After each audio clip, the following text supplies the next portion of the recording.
خلق الموت والحياة ليبلوكم أيكم أحسن عملا وهو العزيز الغفور الذي خلق 7 سماوات طباقا ما ترى في خلق الرحمن من تفاوت فارجع البصر هل ترى من فطور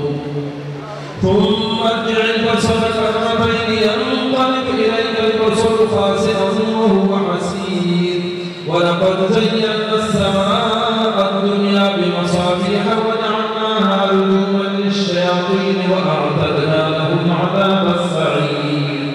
وللذين كفروا بربهم عذاب جهنم وبئس المصير إذا ألقوا فيها سمعوا لها شهيقا وهي تفور تكاد تميز من الغيظ كلما ألقي فيها فوج سألهم خزنتها ألم يأتكم نذير قالوا بلى قد جاءنا نذير فكذبنا وقلنا ما نزل الله من شيء إن أنتم إلا في ضلال كبير وقالوا لو كنا نسمع أو نعقل ما كنا في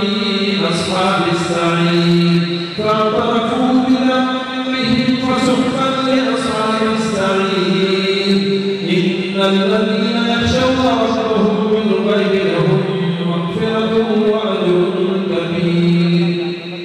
وأسروا قولكم أو اجهروا به إنه عليم بذات الصدور ألا يعلم من خلق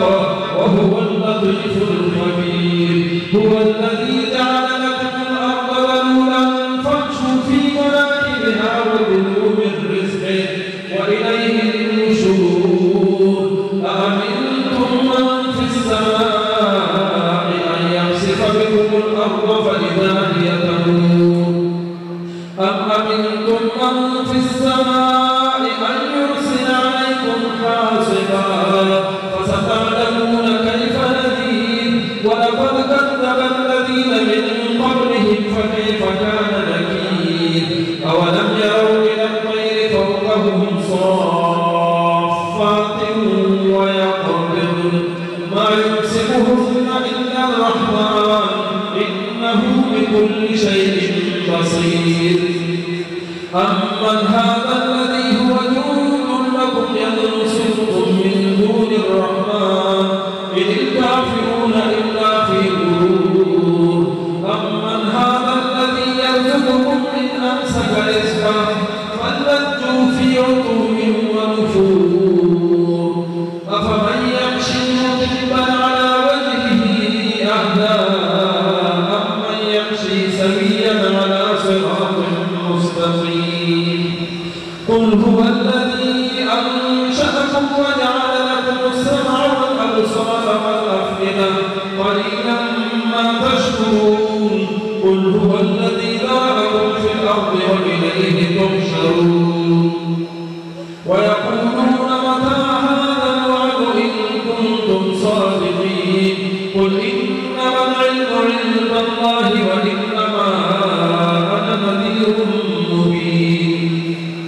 فلما رأوه زلفة سيئت وجوه الذين كفروا وقيل هذا الذي كنتم به تدعون قل أرأيتم إن أهلكني الله ومن معي أو رحمنا فمن يجير الكافرين من عذاب أليم قل هو الرحمن آمنا به وعليه توكلنا فستعلمون من هو في ضلال مبين قل أرأيتم إن أصبح ماؤكم غورا فمن يأتيكم بماء معين الله ربنا ورب العالمين يأتينا بماء معين سبحان ربك رب العزة عما يصفون وسلام على المرسلين والحمد لله رب العالمين الحمد لله رب العالمين والصلاة والسلام على سيد الأنبياء والمرسلين وعلى آله وأصحابه أجمعين اللهم أنس وحشتنا في قلوبنا اللهم ارحمنا بالقرآن